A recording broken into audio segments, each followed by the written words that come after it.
Hood movie review. Hood movie review. Hood movie review. Watch us on YouTube. Is this thing on? You done slid down a razor blade and landed in an alcohol river. Word is you killed Raheem and Quillis and Radames. That's an adult doing this too, by the way. This is Hood Movie Review. We got your host, of course, Kenny. And we got to my right, we got TK. All right. And we got Sledge down here. Oh, yeah. Shout out to Gretchen in the background making all this noise. She's sick right now. Right. Is that your car? That's your car? Yeah. Stop it, Sledge. Damn, I already told the people what's wrong with it, okay? Get him with the show, Kenny. All right. Damn. We are reviewing the movie Juice. One of my favorite movies ever. My favorite movie of all time. That's what my car needs right now, some juice. It's a room. Your favorite movie of all time? Ew. My favorite hood movies of all time. It's actually number 2 for me. Number 2. What's number 1? New Jack motherfucking anything. Okay. And then, so we're gonna start off like this. What do y'all think of the soundtrack for this movie? Ooh, that's a good one. I ain't never really sat and listened to Juice's soundtrack. So they was playing some shit though. Music in the background. There's music in the background. Yeah, they was playing some shit. Oh, okay. I thought you were talking about like nigga, we copped the tape. I give it a 4.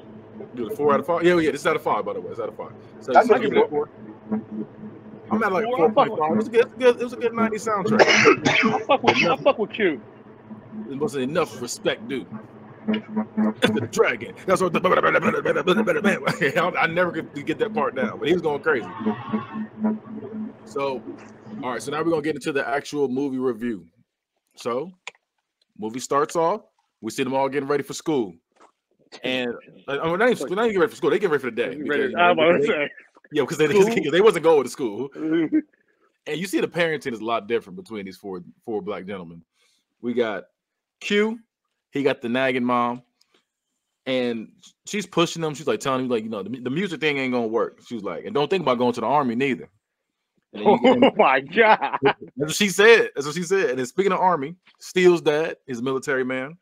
He's waking him up drill sergeant style. Like, he yelling at him and stuff. And he's like, oh, like he fell out of bed and everything.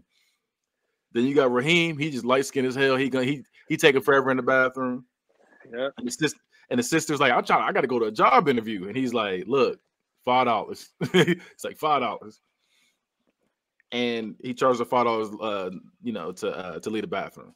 And then last but not least, you got Bishop, who got the loving grandma, but his dad, something's off with his dad. We don't know exactly what's going on with his dad. I'm telling you, bruh. Bishop, hate. He stared the hate out of that nigga, bruh. We know what happened to his dad. First of all, they said it. Radames told him what happened to his dad, or what he heard happened to his dad. Oh, they said that he's a prison yard hose. What he called him? He called him Holiday Heart. Damn, he got passed around. That's what he said. That's why he was sitting down. Okay. Damn, he was sore. Is what you trying to say? He was sore. You need to kill TK. You just see it, bro. I haven't. Listen, bro. I'm alive. Me and my daddy ain't on good terms, but nigga, I ain't never stared at a nigga like that. That's some hate. He stared at that. He was just looking at him like, man, look at you. Then here's some trivia for you. There's a lot of trivia I got for y'all. There's a lot of trivia I got for y'all this episode. So this Steele's mom in the movie is actually Samuel Jackson's real wife. Yep. And some more trivia, Omar Epps played another character named Quincy in Love and Basketball. About to say he was a hooper, wasn't he? Yep. Yeah. And he out here, man. Look, Quincy McCall. His music career didn't work out. He became a basketball player. That's what happened. So he moved to LA. Yep. Exactly. That's where you go to chase dreams. He moved to LA, and guess who he met? He met Slim and Roland. That's what happened. Right. Damn. His name was Mike. His name was. He went by Mike, but that's his middle name. His name was Quincy Michael. Right. Yeah. So they McCall. all get outside. So they McCall, yep. They all get outside and they all have their own issues. Raheem is having baby mama drama. Steele's mom is embarrassing him, yelling out to the window like, "Come back here and make your bed." Yeah. And then Bishop, he's getting bullied by Rodamez and his gang. And we notice right here that he's talking his little mess, but then when he's seeing his gang, he get real loud. He start really talking that mess. And they come in and bail him out. Makes sense. Yeah, they come in and bail him out. So remember that. Is it called Radaman or Radaman? His name is Rodamez. With a Z. Yeah, with a Z. Rodamez. He's Hispanic. He's Puerto Rican. Okay. So while they're cutting class, we see them all cutting class, and they go into the arcade, and we see two legends in this arcade. We see Samuel Jackson, who's the owner of the store, and then we see Orange Juice Jones. I saw you and him. That was him. That was him. Another legend in there. And the police show up. And the police show up and they try to get all the kids for truancy. And they all dip except for Steele because he's so infatuated into the game. But he is so into the game that he gets arrested. So while they're running from the cops, Bishop's jacket gets stuck on the fence and he has to lean towards his boys again. And Q has to save him. Don't you remember that? What's he leaned towards his boy again? I mean, did he really save him? Like, what did he save him from? Having to go to class? No, they was going to jail. No, because Steele got caught and he broke out of school. Remember? Yeah. So it's like I thought he was in jail. I was like, no, he ain't break out of jail. Nigga broke out the school door.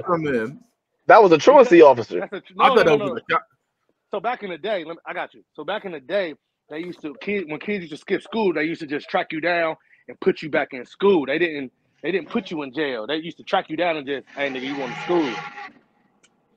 So that's where my dad told me that. So like I said, I thought he got arrested. So I put down he still got arrested on here. But so he did not get arrested, he just got caught. He had to do time in public school. Right. He had to do time in public school. Ooh. Take me to jail.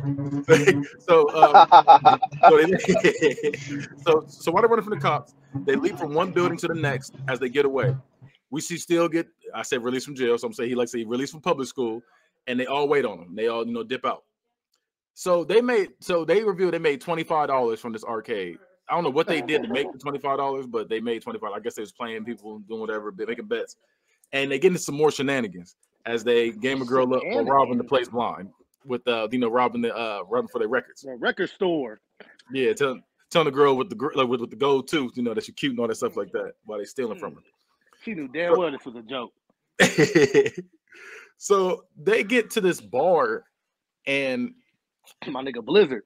Yeah, but they see Blizz in there. And he's like, Blizz, what's good, man? And Blizz is like, hey man, excuse me, I'm about to rob this place blind. That's probably one of my favorite parts ever.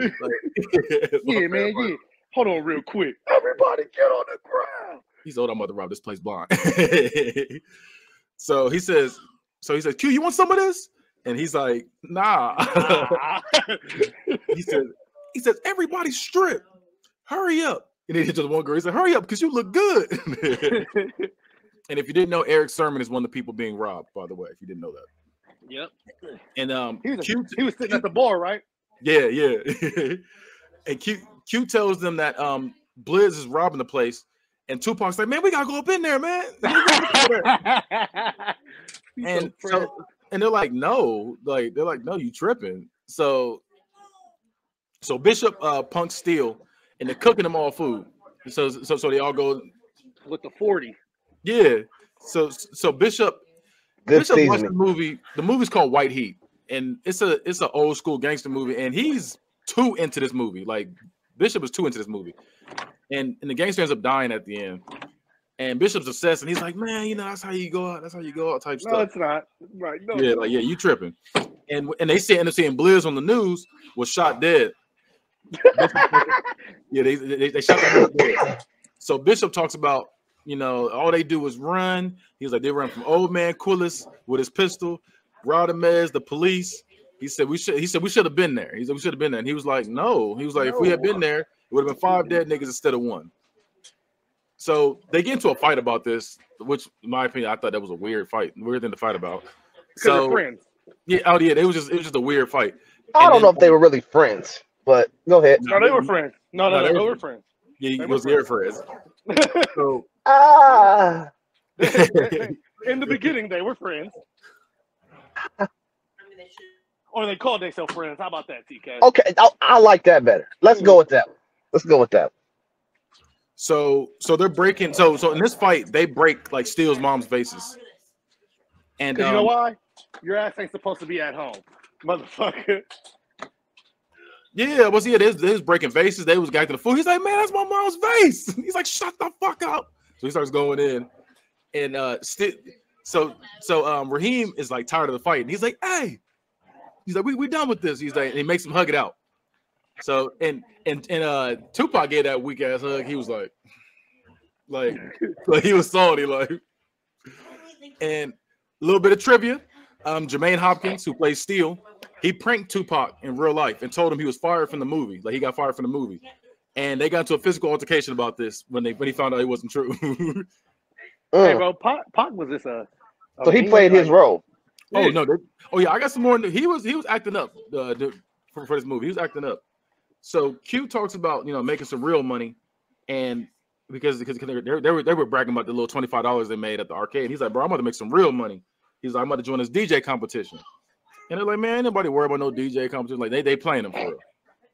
So Q goes to his girlfriend's house, who is Cindy Heron, which is from En Vogue, and she is, oh shit, really? Yeah, she's from En Vogue, and she's currently kicking her husband out the house, like she's literally kicking her husband out the house.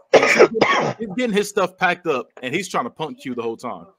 The girlfriend comes back out, and she's like, don't try to act like a husband now, whatever. And then she ends up making love with Q.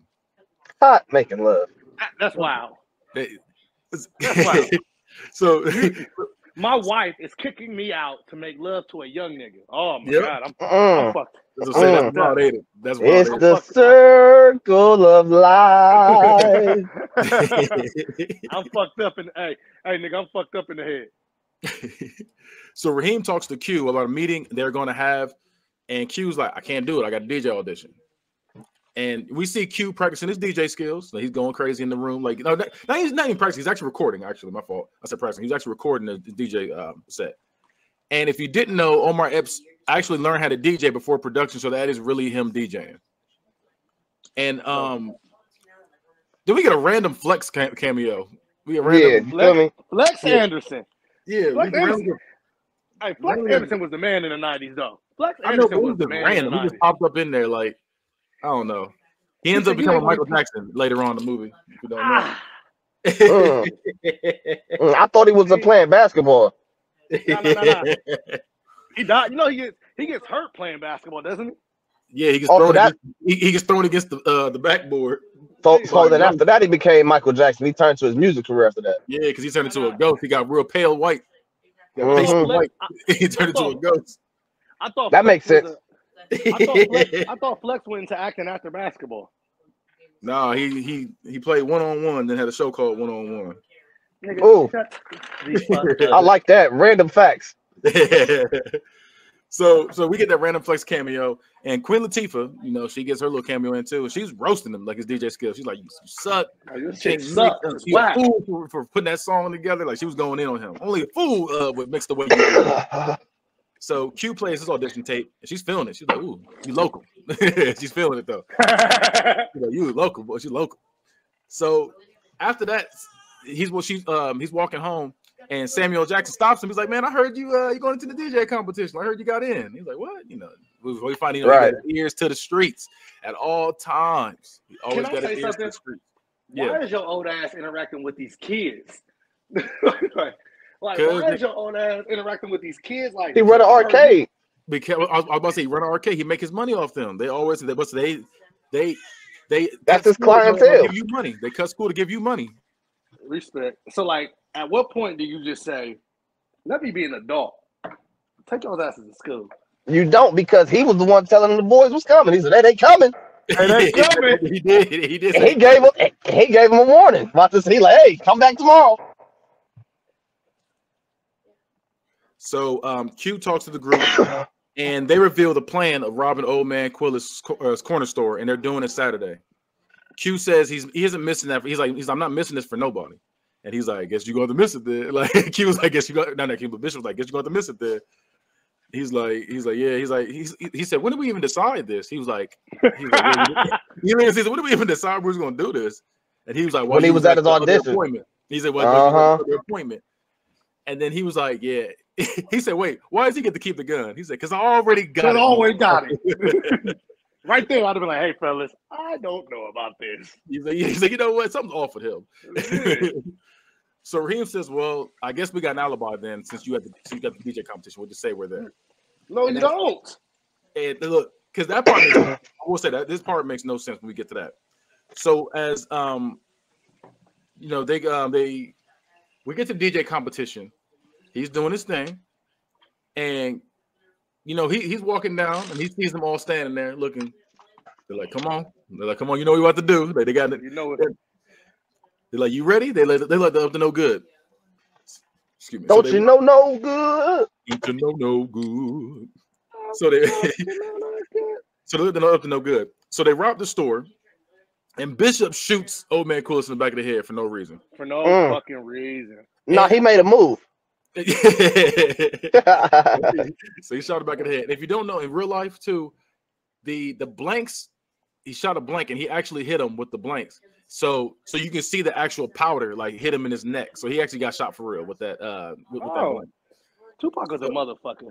Yeah. So they run into an abandoned building, and they get on Bishop for shooting him. And Bishop swears he made a move. He's like, he made a move.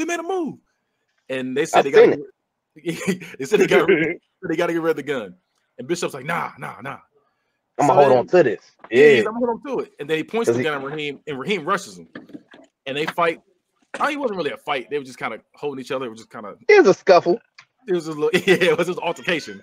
Yeah, and, you know. So they hear They shot that nigga dead, bro. Yeah, he shot him. Right in the chest. He dropped.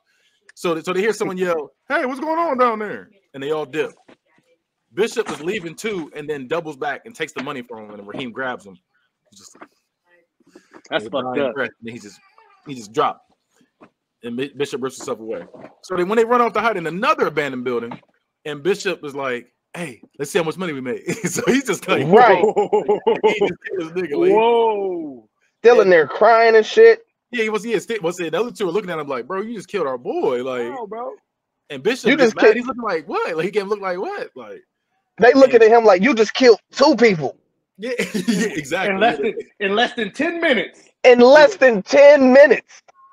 And Q's like, bro, you going crazy. And he's like, and Q pulls the gun on him. He says, don't call me. No, not Q, but Bishop puts the gun on him. He's like, don't call me crazy. He puts the gun in his head and stuff. And Bishop tells Steele to stop crying and tells him we all in this together. No, he wiped the tears off his face and then gave him a hug. Yeah. So disrespectful, bro. He said, hey, man, stop crying. It's okay. But it was like a weird, like, I don't know. He acted like he was there for him, but he really wasn't. Nah, that was a you could be next, nigga. Right, you feel me? At this point, all y'all niggas like, hey, I got the juice now. You could be next, nigga. That's all I'm saying. So Bishop says, damn, why do you have to reach for the gun like that? No. It feels like, but it's Raheem. He's like, but it's Raheem. And Bishop says, if anybody asks, he starts getting his little alibi together. And he says, if anybody asks, we haven't seen him. He's like, how can we keep up with a man at a party? And like, that nigga was tripping. And they're like, damn, that's how you are? Like, so the cops show up, and they show up to this thing. They said this part, all this part right here makes no sense. So the cops show up, and this part doesn't. And they grab them from the DJ competition, and they interrogate him. He said, Bishop, Raheem's dead. He said, hey, somebody shot, and he said, somebody shot Raheem. Nigga, you! So Bishop is like weirdly smooth in this interrogation. He's like, yeah, I had some girl, them do this and this. And they looking like, oh, okay. And then Q, he's answering the questions, but he's a little nervous. And Steele is in there folding. Like Steele is in there folding. We ain't shoot him, no. He said, we ain't shoot him, no. He said, what? He said, we ain't saying nothing about shooting nobody. So they all end up blaming Rodamez for the robbing the store. And like I said, that part makes no sense because when they get to the Raheem's funeral, Q tells Steele he's scared. And then we see Raheem's baby mom there. She's crying as well. I didn't like that part. Why was you there crying when earlier he was trying to see you, spend time with the baby? Now all of a sudden he dead. You want to be in my living room crying and shit with my baby. That's how it is. I was trying to be a good dad. I was trying to be a good father earlier, and you wanted to, deny me for a nigga with a red Beamer. Now all of a sudden I'm dead. You want to, now I got to raise this baby by myself. You said you was going to do it before. She didn't mean it. She didn't mean it. Now we doing it. So Q pays his respects and talks to the sister. Then Bishop, with his snake self, he interrupts and kisses her on the cheek. And while he's talking that's wild. So evil. So while he's talking to her, she says there was no witnesses and no leads, is what she says in the thing. So I'm like, so why did police come and grab them? That's the part I'm confused on. So there's no witnesses, no leads. How did they know to go to this DJ competition and grab them of all people right after? Probably because they knew that's where all the kids was at. But they came specifically for them though. Well, they probably would have knew though that they would have knew something because that's their boy. If you go ask everybody like, hey, who's he normally run with? They Bishop, Cube, Steele. But that's probably because. But I thought they were there for the robbery murder. I didn't know they were there for. I thought they were there for the robbery murder, not for Raheem. Well, I don't know. For the robbery. Like they was no, they wasn't. They was there for Raheem because that's the first thing Bishop said. Like, Raheem, right? You feel me? So they was like, how your friend ended up dead, and like your friend ended up dead. Like I know y'all know something. Like how wasn't y'all with him or nothing? So that's why Bishop was like.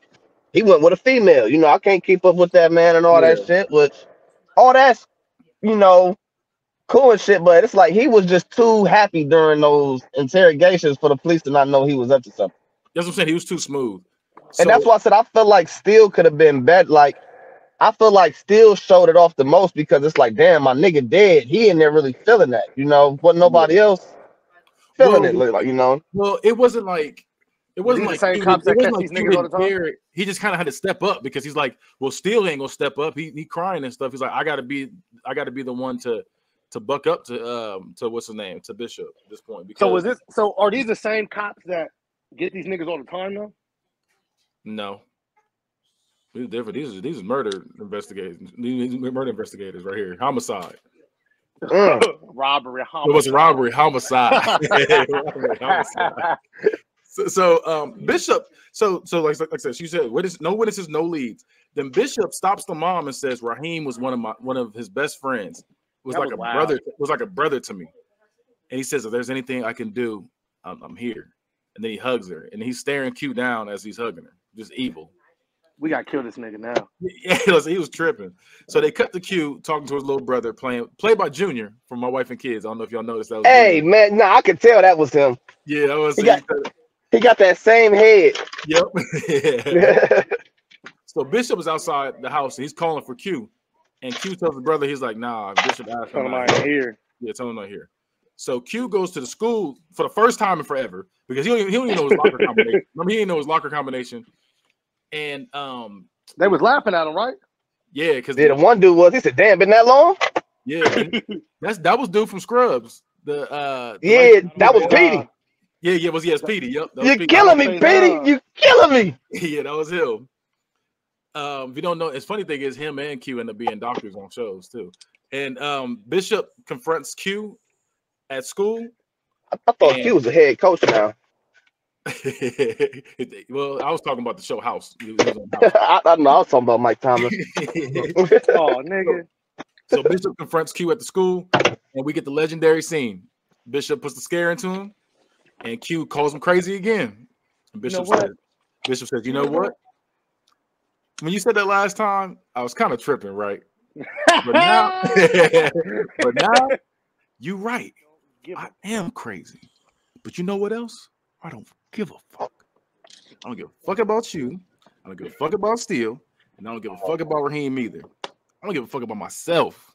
So look, I ain't shit, and I ain't never gonna be shit. And you less of a man than me. So as soon as I decide you ain't gonna be shit, pow, so be it.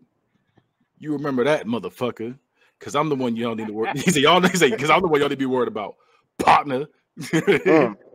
So he meant that. Here's a little bit of trivia though. Raheem was 26 years old playing this role. Tupac was in his early 20s, and then Omar Epps and Jermaine Hopkins was 17. All right, y'all gotta go, man. No, my bad. No, you good? Yep. So Omar Epps was actually a senior in high school during the filming of the movie, and Omar Epps' mom didn't like him pursuing an acting career until they got to the premiere, and she realized how successful he was when they were a seat away from Diana Ross. Oh, now. Yeah. So okay.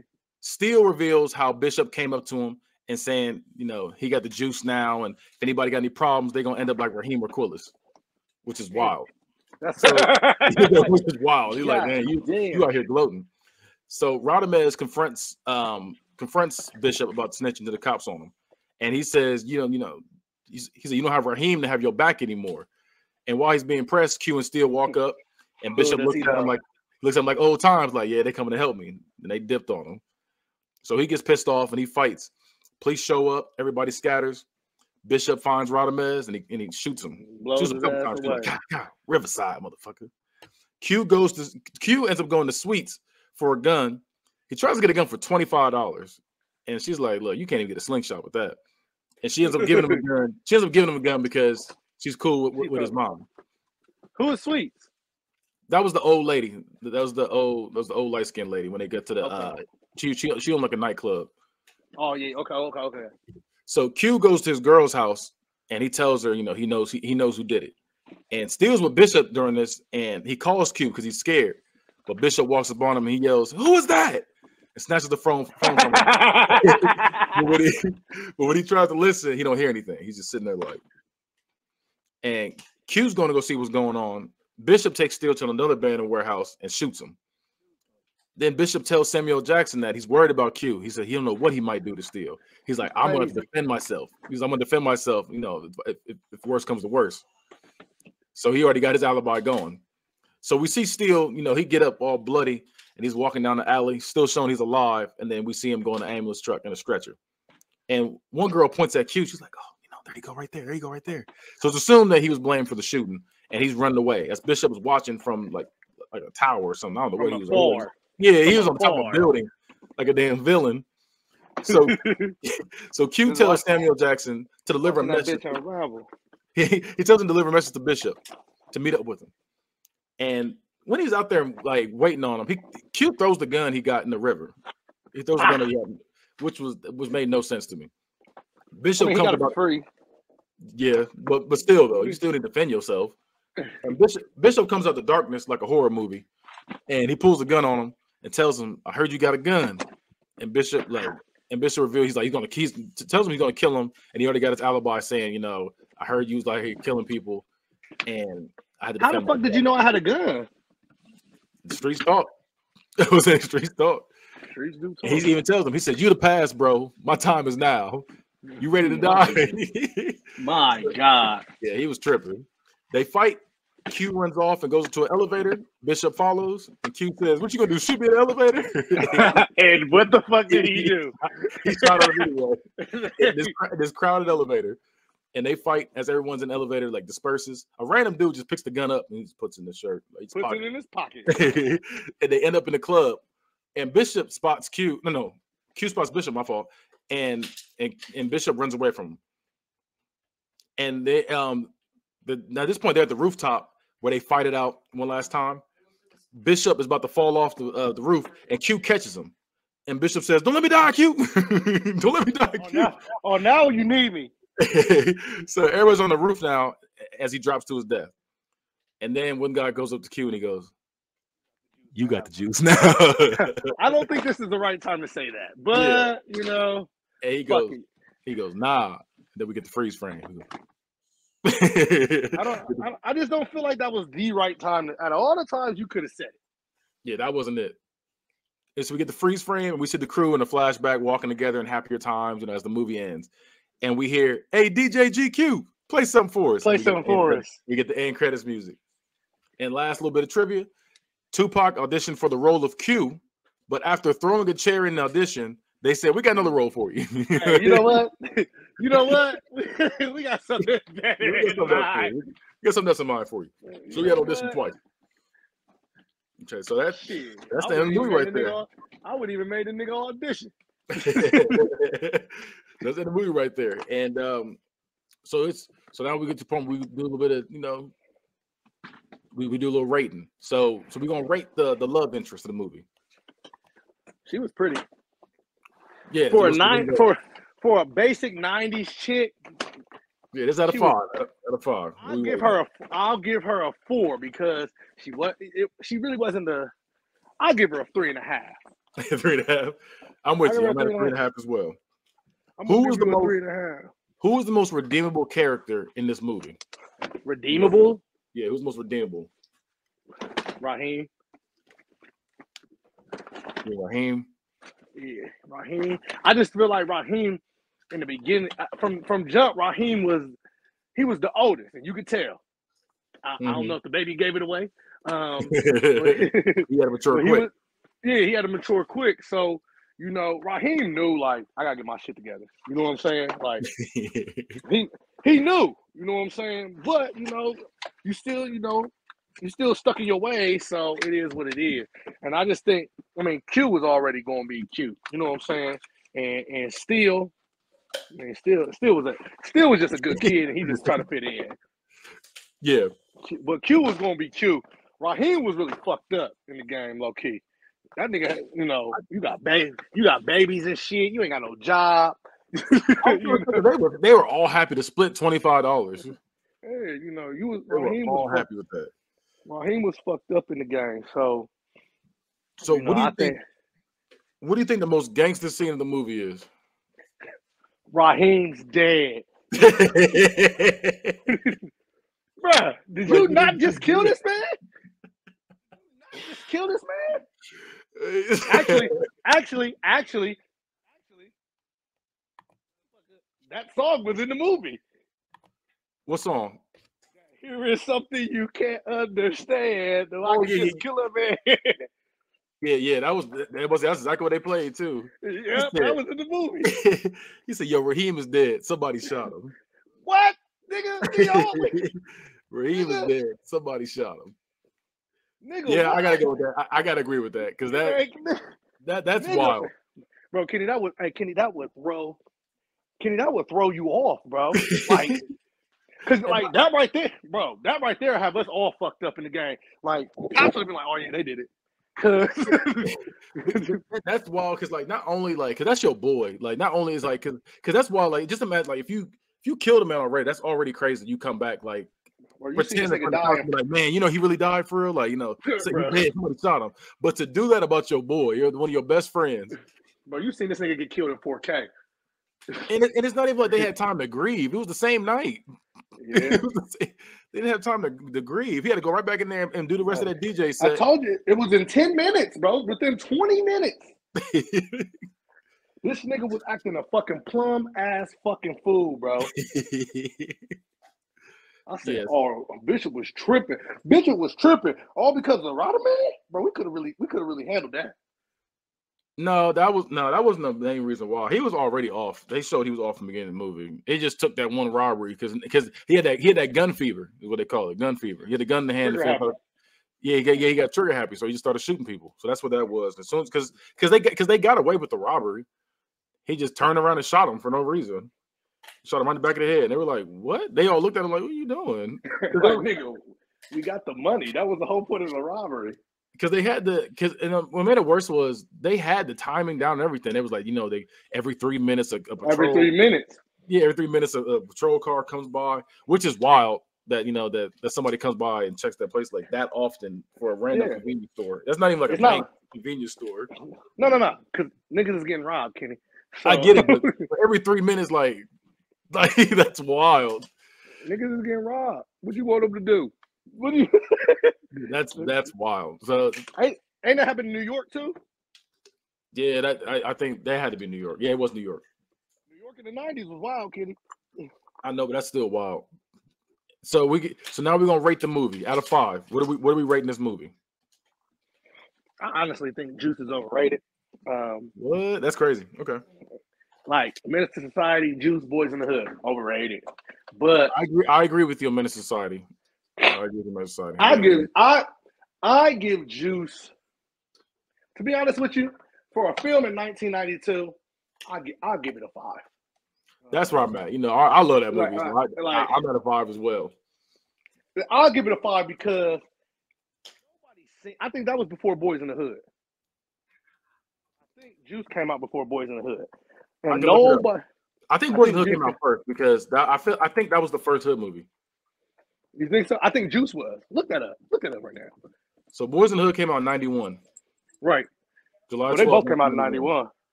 Yeah, July 12th, 1991, and then Juice came out. Enough respect, dude. Juice came out in 92. Juice came out. So Boys in the Hood. January 1992. So Boys in the Hood was the first one. So, but you seen Boys in the Hood and was like, we see that shit every day. You know what I'm saying? Nah, real talk. Like, you know, especially if you live in the South Central, you know, grew up in a neighborhood like that. We see that shit every day. With this one was different because it's like Boys in the Hood. I feel like Boys in the Hood was like the first movie was like, okay, it's like there's some gangster stuff going on. This is like, you know what I'm saying? This is different to display like that. This is different to display. Then you got Juice, where I feel like Juice is not relatable at all. Like at least with Boys in the Hood, it's like, you know, it's relatable. This was like this dude got gun habit. It's like they got a successful robbery off, and he just started killing everybody that had anything to do with that robbery for no reason. Yeah, I don't know a lot of niggas that's killing their friends, bro, and going on a killing spree. Yeah, except YMW Melly. He's the only person I can think of the other day killing his friends. And that nigga to this day saying he still ain't did it. He said that was Melvin. He said that wasn't me. That was Melvin. Nigga. Yeah, you definitely did that. Okay, well, I gave it a 5 as well. And the next movie we are reviewing is Poetic Justice. So we got another Tupac movie coming, and we're doing it for Valentine's Day. We are doing Poetic Justice. Ooh, I like Poetic Justice. So we are going to review Poetic Justice next time. And then we got my ending quote. You got the juice now.